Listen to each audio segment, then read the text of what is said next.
Cordial saludo a todos los oyentes de Radio María. Un día más, con la gracia del Señor, proseguimos el comentario del Catecismo de nuestra Madre la Iglesia. Habíamos quedado en el punto sexto del Catecismo. Transmitir la fe, la catequesis, es el apartado que estamos explicando. Son los puntos primeros en los que se explican algunos conceptos básicos en torno a la catequesis, ya que estamos explicando pues el Catecismo Mayor de la Iglesia Católica. Y bien, como acostumbramos, voy leyendo el punto 6 e intercalo algunos comentarios. Sin confundirse con ellos, la catequesis se articula dentro de un cierto número de elementos de la misión pastoral de la Iglesia, que tienen un aspecto catequético, que preparan para la catequesis o que derivan de ella. Es decir, que vamos a hablar ahora de algunos elementos de la vida pastoral de la Iglesia que se relacionan con la catequesis. La catequesis no es algo que esté desconectado del resto de la vida de la Iglesia, sino que tiene estrecha relación, como es lógico, ¿no? O sea, que tiene fronteras, ¿no? Tiene, pues la catequesis, digamos que es vecina, pues por ejemplo, del tema de dar razón de nuestra fe. La catequesis al mismo tiempo es vecina con la predicación, etcétera. Se relaciona, se interrelaciona con una y con otra, ¿no? Vamos a ver cuáles son, digamos, los elementos con los que se relaciona la catequesis en el resto de la vida de la Iglesia. Dice que preparan o se derivan, ¿no? Tienen relación. Bien, vamos a hablar de ellos. Dice, en primer lugar, el primer anuncio del Evangelio o la predicación misionera para suscitar la fe. Vamos a ver, no es lo mismo que la catequesis, pero está muy relacionado con ella. El primer anuncio que hace la Iglesia cuando alguien que no es cristiano todavía le proclama el Evangelio de Jesucristo para su conversión. A esto se le llama el querigma, ¿no? La palabra querigma viene a significar, bueno, la predicación de lo esencial. Cuando alguien no conoce para nada o muy lejanamente, ¿no? O bueno, o quizás conoce algo, pero lo malo suele ser lo malo suelen ser los que se creen que conocen algo. Es más difícil predicar a veces a los que fueron cristianos y dejaron de serlo y etcétera, ¿no? Y se creen que lo saben todo, etcétera. Es más difícil predicarles a ellos que predicarle a quien oye por primera vez en su vida hablar de Jesucristo. Porque no hay peor cosa que pensar que uno piense que ya sé lo que me van a decir y no me van a decir nada nuevo. Eso es lo peor que le puede ocurrir a uno. Porque su disposición ya es de rebote, le va a resbalar lo que le digan, ¿no? No cree en la novedad de lo que le van a transmitir. Por eso la primera predicación de la Iglesia debe de recibirse como con plena novedad. Esto que me dicen es absolutamente nuevo y es así, y es cierto, ¿no? Entonces, ¿cuál suele ser ese mensaje primero querigmático o de querigma que la Iglesia suele proclamar cuando se dirige a alguien que, bueno, pues que no es cristiano y que le llama, ¿no?, a la conversión? Bueno, pues ese querigma básicamente es el siguiente, ¿no? Es lo esencial, ¿no? Cristo vino al mundo, o sea, Dios envió al mundo a Cristo, a su Hijo, por nuestra salvación. Cristo entregó su vida por el perdón de nuestros pecados, entregó su vida, murió y resucitó por nuestra salvación y nos pide la conversión. Para poder participar de esa salvación nos pide nuestra conversión. He aquí el querigma, fijaros. Luego se pueden decir de muchas maneras, porque claro, según también la inspiración del Espíritu, la inspiración del predicador, este querigma pues se dice con unas palabras, poniendo unos ejemplos, unas parábolas, otras palabras, pero la esencia del querigma, es decir, de lo que es la columna vertebral de la predicación de la Iglesia, del primer anuncio de la Iglesia es esta: Dios envió su Hijo al mundo por nuestra salvación. Su Hijo, o sea, Jesucristo, entregó su vida por el perdón de nuestros pecados, murió y resucitó por nuestra salvación. Y nos pide la conversión para hacernos partícipes de la vida del cielo. Esta es la esencia. Por ejemplo, en el libro de la carta, en la carta de San Pablo a los Romanos, no, he dicho mal, en los Hechos de los Apóstoles, en el libro de los Hechos de los Apóstoles, con frecuencia se ve pues cómo hay unos discursos en los que los apóstoles se dirigen por primera vez, ¿no? Estoy pensando, por ejemplo, el capítulo 3 de los Hechos de los Apóstoles. Allí, a partir del versículo 11, se habla del discurso de Pedro. Pedro dirigió la palabra a la gente. Israelitas, ¿por qué os admiráis de esto que hemos hecho? ¿Por qué nos miráis? Porque habían hecho un milagro, ¿no? ¿Por qué nos miráis como si hubiésemos hecho andar a este con nuestro propio poder?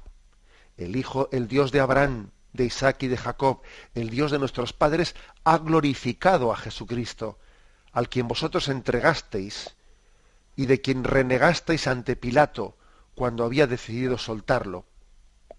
Vosotros renegasteis del santo y del justo y pedisteis el indulto de un asesino. Matasteis al autor de la vida, pero Dios lo resucitó de entre los muertos, y nosotros somos testigos de ellos. Por la fe en su nombre, este que veis aquí, que conocéis, ha recobrado el vigor por medio de su nombre. La fe que viene por medio de él la ha restituido completamente la salud, a la vista de todos vosotros. Ahora bien, hermanos, sé que lo hicisteis por ignorancia, o sea, que entregasteis a Cristo, dice, por ignorancia, al igual que vuestras autoridades, pero Dios cumplió de esta manera lo que había predicho por los profetas, que su Mesías tenía que padecer por nosotros. Por lo tanto, arrepentíos y convertíos, para que se borren vuestros pecados, para que vengan tiempos de consuelo de parte de Dios, y envíe a Jesús el Mesías que os está destinado. Es decir, de una forma u otra, Pedro está predicando por primera vez a los judíos que habían llevado a la cruz a Jesucristo, y les dice esto: mirad, lo hicisteis por ignorancia, no os dabais cuenta de lo que estabais haciendo, pero ese Jesús entregó su vida por nuestra salvación, luego abriros a la conversión, etc. Esto no es exactamente lo mismo que la catequesis, porque es un primer anuncio, pero lógicamente tiene pues una conexión estrecha con la catequesis, porque también la catequesis, cuando ya uno, después de haber recibido un primer anuncio y ha quedado tocado en su corazón, ¿no?, y pide saber más de esa predicación que ha escuchado, pues entonces ya se le ofrece la catequesis. Antes que la catequesis es un primer anuncio. Nadie pide ingresar en una catequesis y primero no ha escuchado un primer anuncio que le ha tocado el corazón y le ha llevado a tener el deseo de conocer qué es el cristianismo, qué es esto. Bueno, entonces, por lo tanto, un primer aspecto de la vida pastoral que está relacionado con la catequesis. El segundo, dice aquí, búsqueda de razones para creer. Búsqueda de razones para creer. Porque, digamos, nosotros tenemos dos instrumentos principales, ¿no?, para poder llegar a Dios. Es como si un pájaro que tiene dos alas, o alguien, o cualquiera de nosotros que tiene dos pulmones. El pájaro tiene dos alas, y así también el hombre tiene como dos facultades, ¿no?, la de la razón y la de la fe, el don de la fe. Y podemos llegar a Dios utilizando la razón, o también a través del don de la fe. Y los dos no son dos caminos que se excluyan, todo lo contrario, más bien se apoyan uno a otro.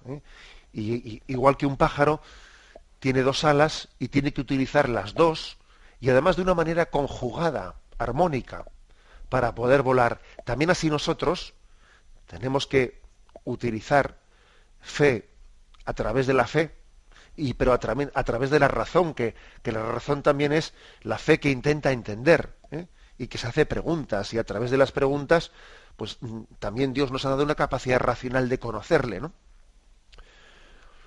Bien, esto es lo que en el seno de la Iglesia cuando se estudia filosofía y teología, allí hay una asignatura en filosofía que se llama teodicea.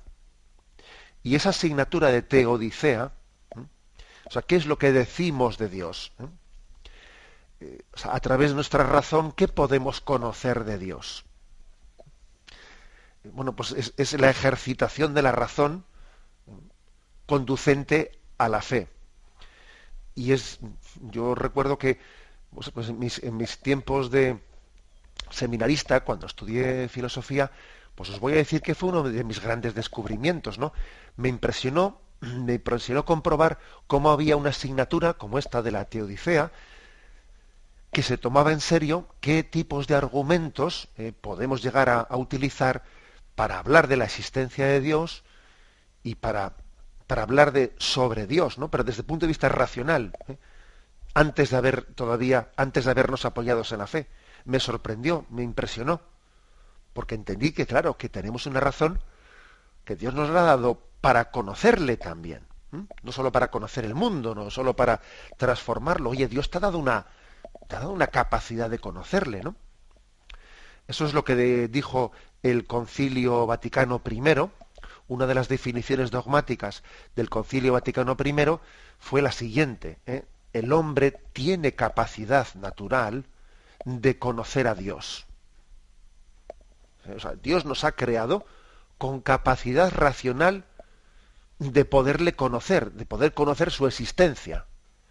No de poderle conocer íntimamente, que eso no puede ser si Dios no se revela y no se descubre, pero sí tenemos una razón capaz de descubrir si tú no te ofuscas, si tú de alguna manera no deformas tu razón, tu capacidad de pensar bien, tú tienes capacidad de deducir que Dios existe. Hay un texto en la Sagrada Escritura que es la Carta a los Romanos, de San Pablo a los Romanos, capítulo 1, versículos 19-21, que también afirma esto mismo, ¿no? Dice: porque lo que de Dios puede conocerse les resulta manifiesto, pues Dios mismo se lo manifestó. Pues lo invisible de Dios, su eterno poder y su divinidad, son perceptibles por la inteligencia a partir de la creación del mundo a través de sus obras, de modo que son inexcusables, pues habiendo conocido a Dios, no lo glorificaron como Dios ni le dieron gracias. Todo lo contrario, se ofuscaron en sus razonamientos, de tal modo que su corazón insensato quedó envuelto en tinieblas. Es decir, San Pablo dice que son inexcusables aquellos que no han utilizado bien la razón para llegar a deducir la existencia de Dios. Oye, a través de las criaturas tenemos que concluir la existencia del Creador. Luego es muy importante también dar razones de nuestra fe. Es decir, y la catequesis no es exactamente esto, pero tiene mucho que ver con esto. No es lo mismo exactamente catequesis que teodicea, ¿no? Pero sí es verdad que la catequesis, sobre todo dependiendo de a qué edades se dirija, y a la medida en que se dirige a unas edades más adultas, pues lógicamente intenta también dar más razonamientos sobre nuestra fe. San Pedro, en una de sus cartas de la Sagrada Escritura, dice, ¿no? Tenemos que estar dispuestos a dar razón de nuestra fe a quien nos la pida. O sea, que supone decir, oye, ¿y esto cómo es eso? ¿Y cómo es eso del purgatorio? ¿Y cómo es eso de que los cristianos pues creéis sobre esto, sobre el otro, lo demás allá? Bueno, pues uno lógicamente tiene que tener una buena formación para dar razón de su fe. No estamos en los tiempos en los que podamos... El ideal del cristiano, desde luego, no es el de la fe del carbonero, que se dice popularmente la fe del carbonero, es decir, pues bueno, pues un hombre que aprende el catecismo, pero no le pidas ninguna explicación ni nada de, pues porque no tiene esa cultura, y bueno, eso se le llamaba popularmente la fe del carbonero. Pero los tiempos que corren, en los que el cristianismo es tan cuestionado, atacado, etcétera, etcétera, no son los tiempos propicios para la fe del carbonero. Tenemos que tener una buena formación y ser capaces de dar razón de nuestra fe a quien nos la pida. Es verdad que no todo el mundo pues tendrá los mismos carismas, y no todo el mundo va a estudiar teología y filosofía. Bueno, pues eso somos conscientes, pero sí ha llegado el momento de que tengamos una buena formación. Que a veces nos damos cuenta que pues, igual toca la puerta de nuestra casa, pues incluso algunas veces miembros de alguna secta, lo que sea, ¿no? Y sacan allí la Biblia o sacan un librito de ellos y te dicen dos cosas y claro, pues entendemos que pues que no les vamos a dar pábulo, ¿no? Pero no tenemos a veces la formación necesaria para poderles rebatir. Muchas veces ocurre eso. Vivimos de las rentas y no hemos crecido en nuestra formación personal. Por eso dice aquí que la catequesis tiene pues digamos un terreno fronterizo, ¿no? Como he dicho antes, en el primer momento, con la primera predicación del querigma, es decir, con la primera predicación que se hace a los que no han conocido a Cristo, pero también tiene como otro terreno fronterizo y tiene mucha relación con la teodicea, es decir, con el estudio de las razones que tenemos para la existencia de Dios y con la utilización de la razón para dar explicaciones sobre la fe. No es exactamente eso mismo la catequesis, pero tiene que tener bastante de esto. Bastante de esto. Porque sí, porque somos humanos y como humanos tenemos las dos alas que decíamos, ¿no? Que no solo es la razón, o no solo es la fe, mejor dicho, no, sino que es la fe y la razón. Tenemos un momento de reflexión y continuaremos enseguida. Escuchan el programa Catecismo de la Iglesia Católica con Monseñor José Ignacio Munilla. Continuamos la explicación de este punto sexto. En él se nos dice que la catequesis se articula, o sea, se relaciona estrechamente con algunos otros elementos de la vida de la Iglesia, ¿no? Hemos explicado ya dos elementos en la intervención anterior. Ahora vamos a por el tercero. Dice que también tiene una estrecha relación con la experiencia de vida cristiana con la celebración de los sacramentos. Vamos a ver. Es obvio, ¿no? Es obvio que la catequesis no puede consistir exclusivamente pues, en un aprendizaje de unos conceptos teóricos, sino que también nos tiene que introducir en una relación con Dios.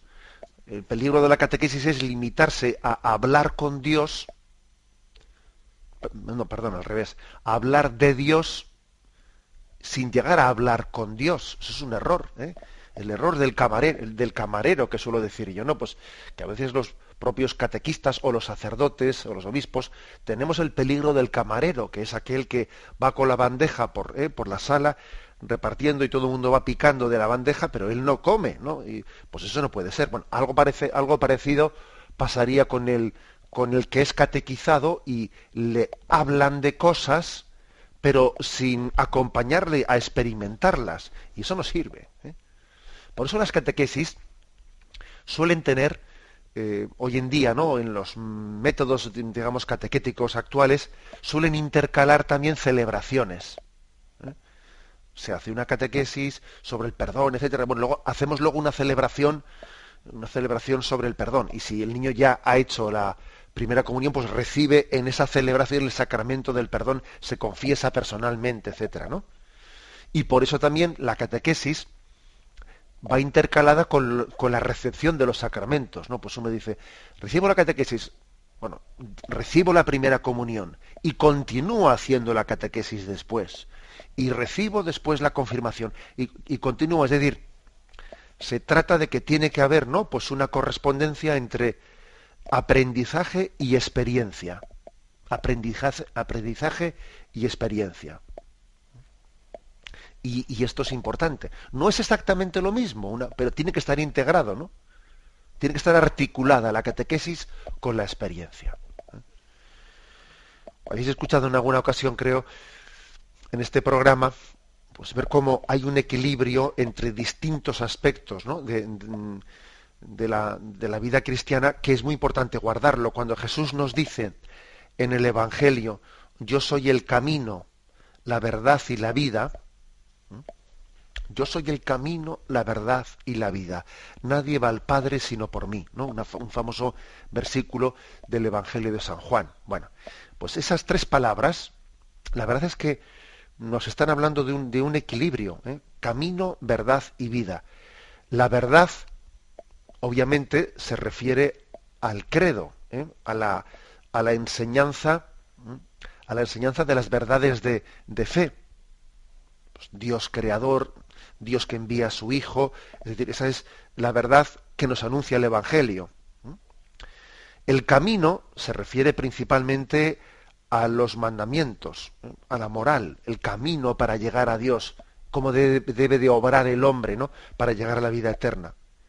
Y la vida se refiere principalmente a los sacramentos y a la oración que nos alimentan, alimentan nuestra vida, nos fortalecen.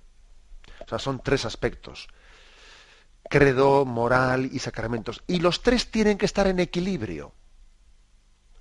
Si, por ejemplo, hubiese, ¿no? Pues es como una mesa que tiene tres patas. Bueno, las tres patas tienen que ser de la misma medida, porque si una es más alta que la otra, está coja o está desnivelada. Una mesa tiene que tener un mínimo de tres patas para que quede de pie. Y ojo con que se queden desniveladas, porque imaginaros, por ejemplo, una catequesis en la que se enfatizase mucho, en detrimento de las otras dos, pues la enseñanza de las verdades, del credo.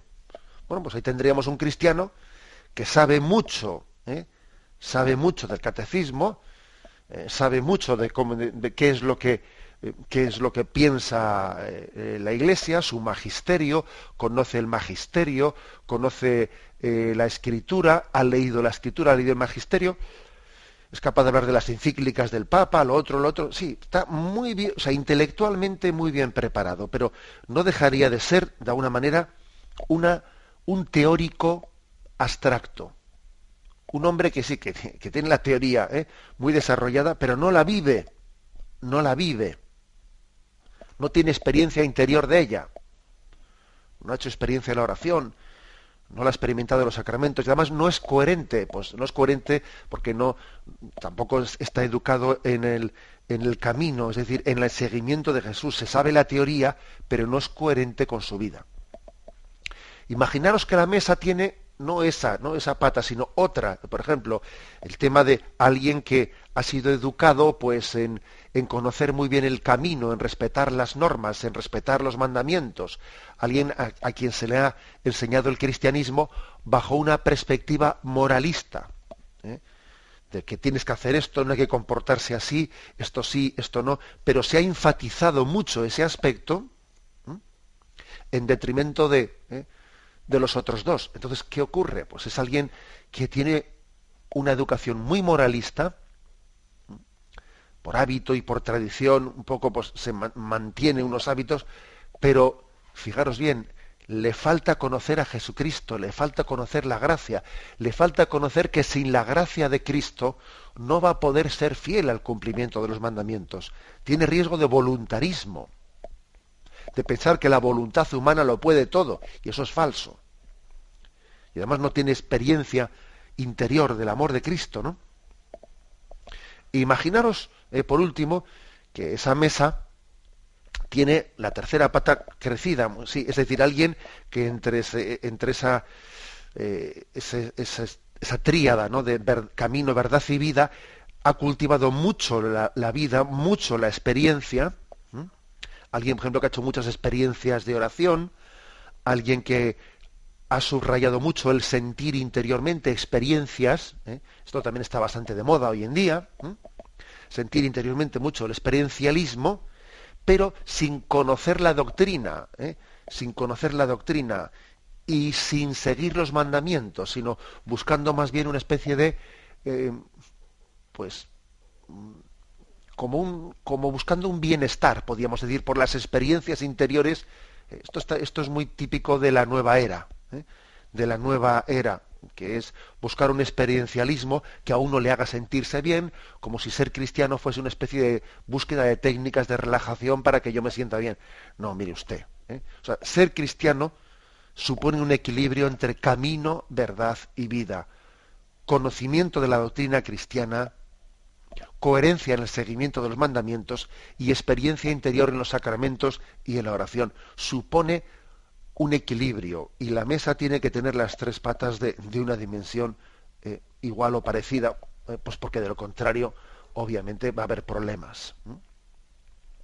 Entonces, lo que viene a decir aquí el catecismo es, bueno, es importante, es necesario que la catequesis también tenga ese aspecto de experiencia, de celebración de los sacramentos. Y según aprendo, voy gustando interiormente. No solo aprendemos pues para llenar la cabeza de conocimientos, no.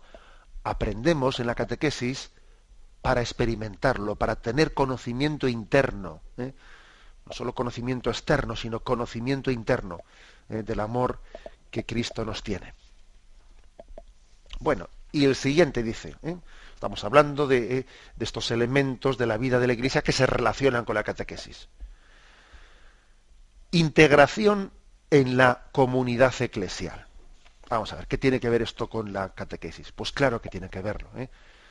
Uno no recibe catequesis de un libro, es la Iglesia la que le catequiza.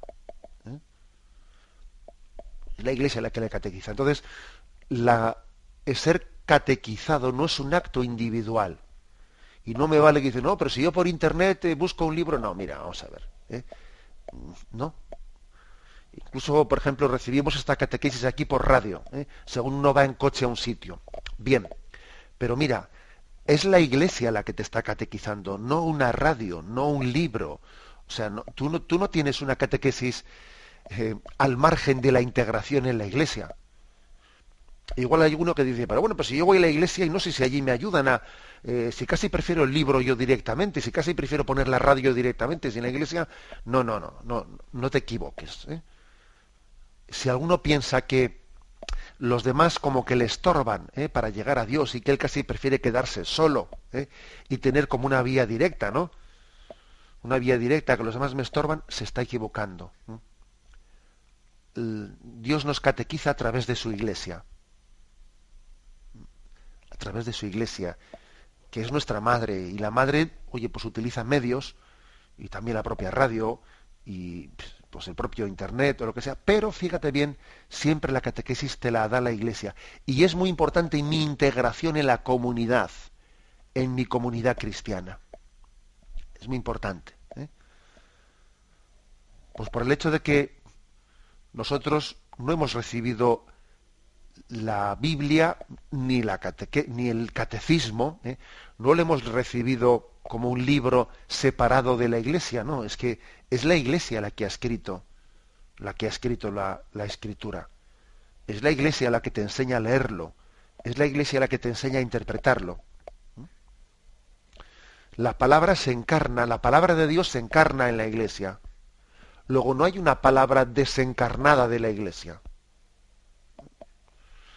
Esto es importante, porque como tenemos hoy en día, culturalmente hay un sentido individualista muy fuerte, muy grande.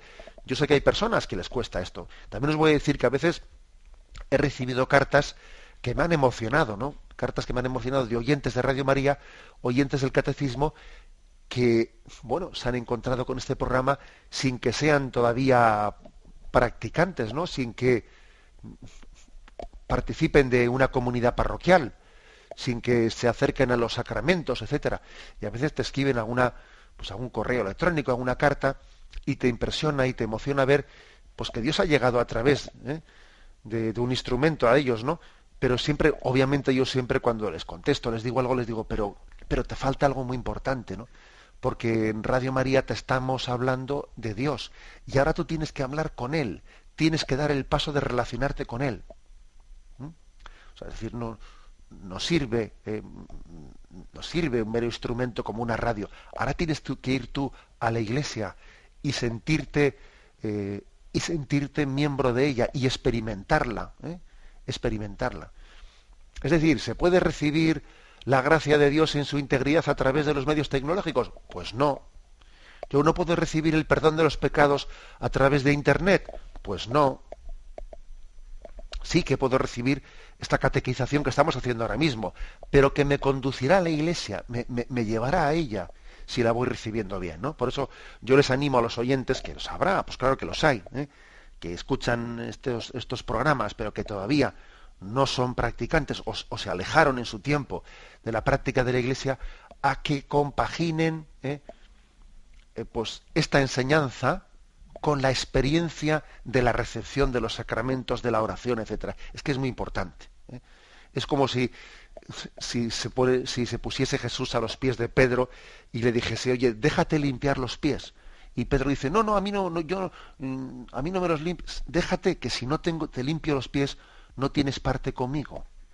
Esa conversación entre Jesús y Pedro bien puede ser la conversación que tiene con alguno de nosotros que se resiste un poco a ser limpiado por los sacramentos, ¿no?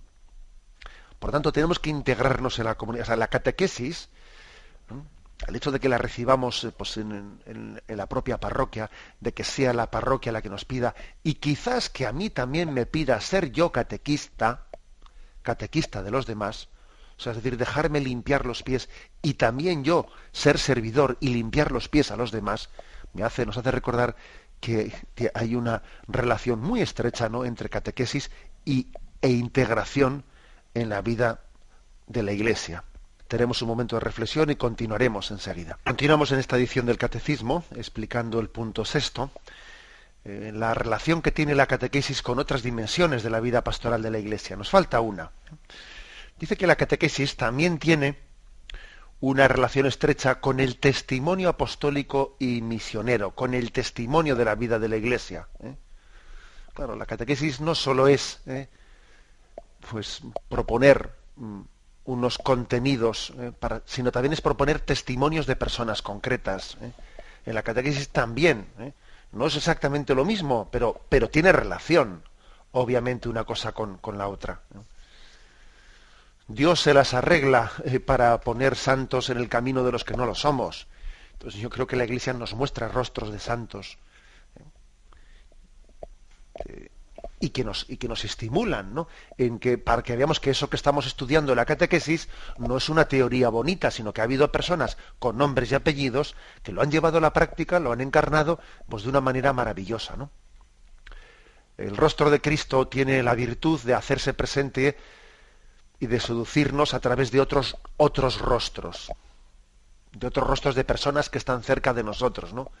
Que uno dice, este es un hombre de Dios, esta es una mujer de Dios. Uno ve una religiosa, ve un joven, y dice, este es un hombre de Dios, y yo veo que el rostro de Cristo está, no sé, que me brilla a mí a través de esta persona. Es como una irradiación de los santos. Cuando un hombre ama a Jesús, y es santo, es un poco como Moisés, ¿no?, que al bajar del monte Sinaí, pues irradiaba. Su mirada está como irradiando la de Cristo. Bueno, pues algo así también. La catequesis está llamada a tener también, poner puestos sus ojos en testimonios. Empezando por el del catequista, que un catequista que está con unos niños, etcétera, pues tiene que pedirle a Dios la gracia de irradiarles, ¿no?, de ser un testimonio, de que los niños digan, fíjate, este es cristiano, y entonces, fijaros que hay personas que no les gusta ser catequista por esto precisamente que estoy diciendo, porque saben que luego van a ser juzgados. Dicen, claro, pues soy catequista, yo ya lo sería, pero luego me van a decir, oye, tú haces esto y eres incoherente, tú haces esto. Claro, es que ser catequista compromete, claro, no quiere decir que uno tenga que ser santo para ser catequista, ¿no? Pero sí que quiere serlo, por lo menos que desee serlo, que tenga esa lucha decidida, ¿no?, por ello. Luego yo creo que si somos inteligentes tenemos que agradecer que alguien más virtuoso que nosotros nos acuda a la conciencia. Bendito sea Dios, que también la Iglesia ponga, ¿no?, desde la catequesis rostros pues de santos, etcétera, que son modelos de imitación para nosotros. Ellos, los santos, son coherentes entre lo que creen, entre lo que piensan, entre lo que sienten y entre lo que hacen, porque en el fondo, fijaros que este mundo nuestro, si algo aprecia es la autenticidad, ser auténticos, que las personas sean auténticas, no que viene un catequista y luego resulta que su vida tiene una doble vida total, ¿no? No. Nuestro mundo tendrá crisis de muchas cosas, pero si algo sí que nos pide es autenticidad. Coherentes entre lo que creemos, entre lo que pensamos, entre lo que sentimos y entre lo que hacemos. Entonces la Iglesia, en su catequesis, nos abre, ¿no? Nos abre a este conocimiento de tantos modelos en el seno de la Iglesia.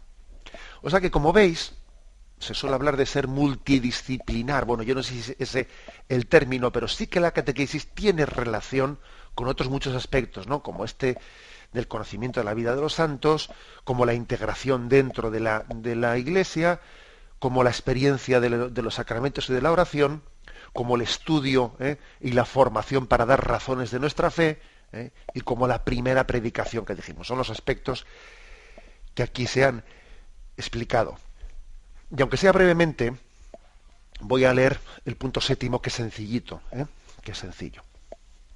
Pasamos al punto 7. Dice: la catequesis está unida íntimamente a toda la vida de la Iglesia. No solo la extensión geográfica y el aumento numérico de la Iglesia, sino también, y más aún, su crecimiento interior. Su correspondencia con el designio de Dios depende esencialmente de ella. Bueno, aquí lo que viene diciendo es que el crecimiento de la Iglesia tiene que hacerse siempre de la mano de la catequesis. Sería, por ejemplo, muy peligroso que la Iglesia crezca mucho, pues, numéricamente, administrando sacramentos, si paralelamente no tiene una buena catequesis, ¿no? No, porque es como terreno conquistado, pero que no lo has conquistado bien, entre comillas, ¿no? Eso, por ejemplo, se dice en las estrategias de guerra.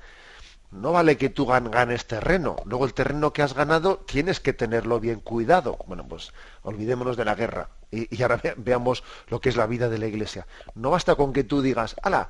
Tengo 10.000 bautizos más. Ya, pero vamos a ver, pero esos les has dado el bautismo y han sido bien catequizados, ¿o no?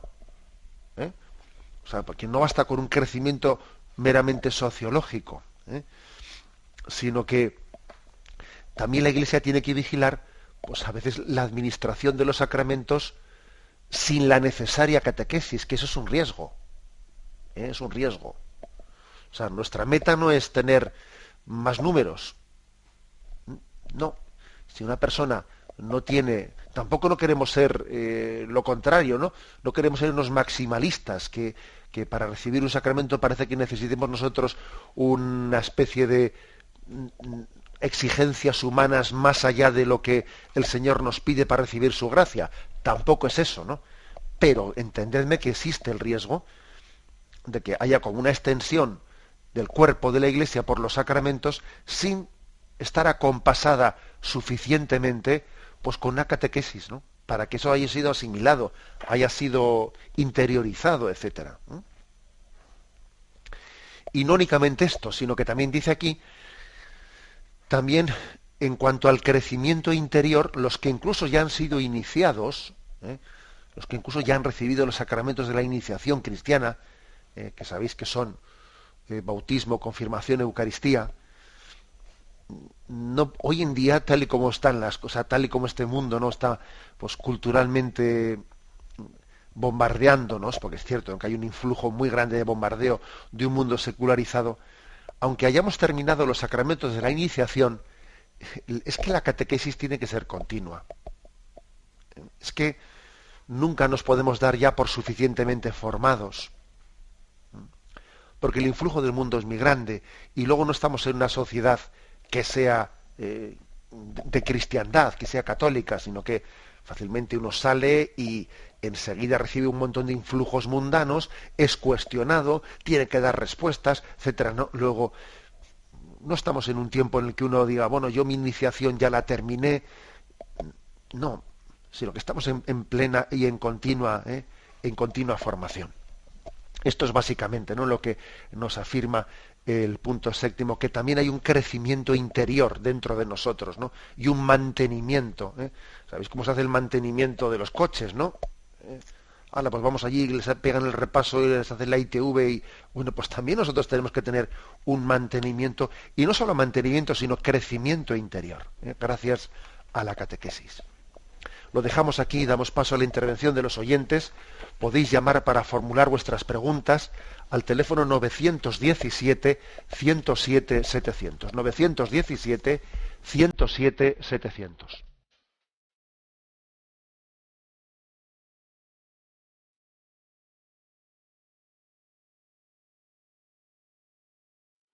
Radio María le ofrece la oportunidad de recibir en su casa sus programas favoritos.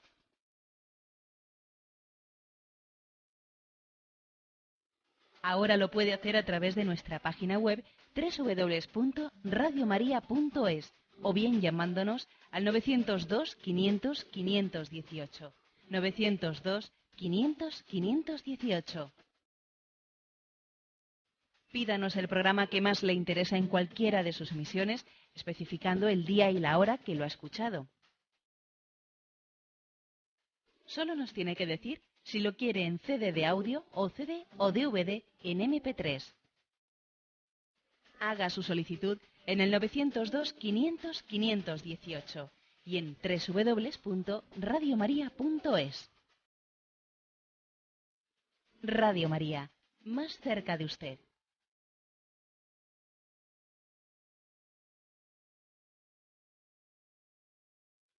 Escuchan el programa Catecismo de la Iglesia Católica con Monseñor José Ignacio Munilla. Sí, buenos días, ¿con quién hablamos? Hola, buenos días. Buenos días, le escuchamos. Mire, soy Antonio, llamo de Madrid. Adelante, Antonio. Ayer me quedé sin poder entrar en antena para formular una pregunta, así que va más sobre lo de ayer que lo de hoy, pero muy bien. Yo creo que es sencilla, bueno, no creo que sea sencilla en el fondo, pero y no quisiera tampoco ponerle en un compromiso porque valoro muchísimo la labor que usted realiza. La pregunta es la siguiente: al adherirnos a la doctrina católica recogida en el catecismo, ¿no perdemos libertad de pensamiento? Al cristiano no se le puede tachar de infantilismo intelectual o infantilismo mental. Pues, pero es muy interesante la pregunta que hace el oyente, porque obviamente esa es una acusación que existe. Claro, los cristianos les están marcando lo que tienen que pensar, ¿no? Se adhieren a dogmas, entonces claro, pues están encorsetados, ¿no? Su pensamiento no es libre, etcétera, ¿no? Ese es una acusación que desde pues esta concepción relativista, etcétera, pues está en el aire. ¿Yo cómo respondería a eso? Bueno, recuerdo haberle escuchado una expresión a Benedicto XVI que me enamoró, ¿no? Decía: los dogmas no son muros, no son paredes, ¿no? Sino son ventanas que se abren en las paredes para poder mirar hacia el horizonte, hacia el infinito. Un dogma no es algo que me impida ver, no, todo lo contrario, me abre un hueco, una ventana en el muro que no me permite ver, ¿no? Para que yo vea más, ¿no? Es decir, primero tenemos que darnos cuenta de que el razonamiento humano está sujeto también a la posibilidad de errar. Tenemos una razón capaz de conocer la existencia de Dios, pero también tenemos una capacidad de autoengañarnos y de equivocarnos que no veas, ¿no? Y no únicamente eso, sino que además también hay un límite de hasta dónde soy capaz yo de ver con la razón humana. Bueno, pues digamos que la fe, la revelación, lo que me hace es encender las luces largas y ver más allá de lo que yo con mi razón podía haber visto. Luego, de alguna manera, lejos de encorsetarme, lejos de disminuir mi libertad, lo que me hace es ampliarla. Lo que pasa es que, claro, aquí también estamos hablando de qué se entiende por libertad, porque si por libertad se entiende la capacidad de hacer una cosa o de su contraria, de ser yo el que elija, obviamente, pues entonces claro que cualquier cosa que se nos transmita va a ir contra la libertad. Pero si por libertad entiendo yo la capacidad de adherirme al bien y adherirme a la verdad, entonces los dogmas, la catequesis, lejos de quitarme libertad, me la amplían, ¿no?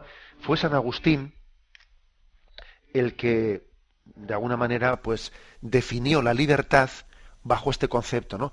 Libertad no es meramente libre albedrío, es más que eso, ¿no? Libertad es la capacidad de conocer el bien, de conocer la verdad y de adherirme a ello. Por eso el catecismo, por eso la fe de la Iglesia me hace más libre, no menos libre. Bueno, damos paso a un siguiente oyente. Buenos días. Buenos días, monseñor. Sí, le escuchamos, adelante. Le quiero hacer una pregunta.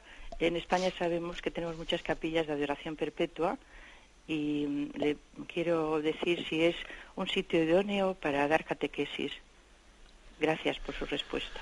Bien, bueno, la verdad es que se están abriendo bastantes capillas de la adoración perpetua en España. Yo creo que igual hay bastantes menos que en otros lugares, pero todavía estoy convencido que el Señor nos da la gracia de abrir más capillas de la adoración perpetua en las que durante 24 horas al día se adora por turnos, ¿no?, al Señor en el Santísimo Sacramento.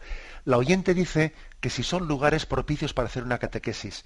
Hombre, yo creo que no. Yo creo que no. Es decir, la adoración perpetua, en la medida en que yo conozco, etcétera, suele ser en silencio. Son lugares de silencio y de oración. La catequesis, estrictamente hablando, por lo que se entiende por esa palabra, no se da en una capilla de la adoración perpetua. Eso no quiere decir que en alguna ocasión, pues por ejemplo, no se pueda con el Santísimo expuesto dar una catequesis. Bueno, podría ser, ¿no? Pero no suele ser la forma habitual de poder hacerlo. Otra cosa es que la oyente entienda la palabra catequesis pues en un sentido no estricto, sino más amplio, y decir, bueno, yo he ido a rezar la adoración perpetua, he recibido un auténtico ejemplo, no he recibido una catequesis al ver a los demás cómo rezaban. Bien, si se refiere a eso la oyente, pues obviamente pues entonces sí que se puede, ¿no?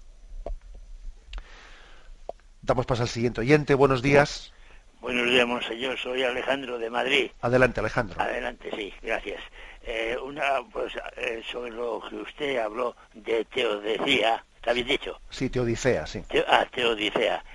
¿Qué sería de nosotros si Dios, a través de que es tan infinitamente misericordioso y bondadoso, a través de la Iglesia terrenal, nos cobrase la luz del sol, el calor del sol, el oxígeno del aire, que se da tanto a los ricos, la misma cantidad a los ricos y a los pobres, que uno podría decir? Porque si nos cobrase, estaríamos en crisis desde que el mundo es mundo. Pues está bien, usted ha utilizado también su capacidad de razonar, ¿no?, para hacernos pensar, ¿eh? Bueno, y yo creo que obviamente una de las razones que en la teodicea, ¿no?, que en esa ciencia filosófica para llegar al conocimiento de Dios que se suele utilizar más es, pues, conocer la inmensidad de la creación, conocer la maravilla de la creación y darnos cuenta de que es imposible, que es absolutamente imposible, ¿no?, que exista este mundo sin un creador. Cuando uno va a las cuevas de Altamira y allí pues ve que están pintados en la pared pues unos bisontes y etcétera, y entonces uno dice, bueno, aquí hubo un hombre primitivo que lo pintó. Pero bueno, ¿por qué dices eso? Porque estas pinturas podrían haber salido aquí así por casualidad en la piedra. Dice, pero hombre, no me seas cazurro, pero no te das cuenta que hay un montón de pinturas, no pueden salir todas ellas por casualidad. Aquí ha habido una mano que las ha pintado. Bueno, pues si eso lo decimos de unos monigotes que están pintados en una piedra, con perdón de la palabra, ¿no?, ¿cuánto más no teníamos que decir del orden de la creación, de la maravilla del universo, de la maravilla, o sea, vamos, de la naturaleza, de su equilibrio, etcétera, ¿no? O sea, eso es utilizar la razón, pues con toda la capacidad que tiene de descubrir el misterio de Dios. Bueno, damos paso a un siguiente oyente. Buenos días. Buenos días. Sí, buenos días, le escuchamos. Buenos días, padre, que Dios le bendiga. Adelante. A ver, necesitaba saber, pues, su opinión y su consejo. Quería saber cuando tu pareja es un obstáculo para que tú avances en las cosas de Dios, porque a mí, por ejemplo, me gusta pues leer la Biblia en compañía de él, me gusta llegar a la iglesia pronto, me gustaría hacer esto que se hace todos los días con él, y siempre encuentro una excusa. Y yo me siento muy afligida en ese área, me siento muy sola y muy insegura. Y no sé qué hacer, no sé cómo Es que me pongo un poco nerviosa, Sí, padre. tranquila, tranquila. Porque es muy importante Dios para mí. Hace como 5 años que conozco de Dios y me cambió la vida por completo. Y siento que le estoy fallando al Señor, pero no sé cómo manejar las cosas porque me crea conflicto a nivel pareja y me crea mucha angustia. De acuerdo. Bien, pues vamos a ver, usted me pregunta qué consejo le doy. Bien, supongo que estará casada, usted me ha hablado de su pareja. Bien, no es lo mismo que sean novios que esté casada, ¿eh? Si son novios, obviamente, pues usted tiene un tiempo de discernimiento, ¿eh? De discernimiento para ver también si existe la conjunción de ideales, suficiente pues para dar el sí al matrimonio, ¿no? Si están casados, como me da a mí la impresión, ¿no? Por tal y como se ha expresado, si está casado, pues el discernimiento está hecho, ¿eh? Entonces, digamos, no debe de poner en duda que Dios ha permitido, ¿no?, que llegue ese momento del matrimonio y usted ha dicho un sí a Dios. Y entonces yo creo que tenemos que no dedicarnos únicamente a quejarnos de los defectos por los que mi marido a mí me impide poder tener una vida religiosa más profunda, sino hacer también un acto de fe de decir, el Señor habrá querido también que yo sea un instrumento para que mi marido pues tenga un mensaje de Dios para él también, ¿eh? O sea, es decir, que también yo estoy llamado a ser un signo de Dios para mi marido. Entonces, que en la vida matrimonial supone muchas veces que uno tiene que renunciar a cosas que él haría, pues obviamente, es así, pero haga un acto de fe en que en ese buscar el equilibrio entre formarse usted religiosamente y tener intimidad con el Señor, y a veces también, por fidelidad al matrimonio, tener que renunciar a cosas que yo también hubiese hecho, porque igual me hubiese ido a hacer esto y lo otro, pero veo que mi marido no lo va a entender bien, y entonces voy a ceder un poco en esto y voy a estar más con mi marido. O sea, recíbalo no como un fastidio, sino como una vocación que Dios le ha dado para acercarle a Él, ¿eh? O sea, yo creo que lo último que podría usted pensar es decir, aquí tengo yo un estorbo, y el estorbo se llama mi marido, ¿eh? Entonces yo estaría más unida a Dios si no fuese por mi marido, que es que, madre mía, ¿no? Si no lo tuviese yo sería mucho más santa. No piense eso. Y usted diga, Dios quiere que me santifique a través de mi marido, amándole, entregándome en una entrega de paciente, cariñosa, en la que mi testimonio sea lo que más pueda ayudarle a él para acercarse a Dios, ¿eh? O sea, la tentación que usted podría tener ahora es la de decir, madre mía, yo sería mucho mejor cristiana sin mi marido. Pues no. Dios quiere que se santifique en su vocación, en su situación y abrazando su cruz, no escapándose de ella. La bendición de Dios Todopoderoso, Padre, Hijo y Espíritu Santo, descienda sobre todos vosotros. Alabado sea Jesucristo.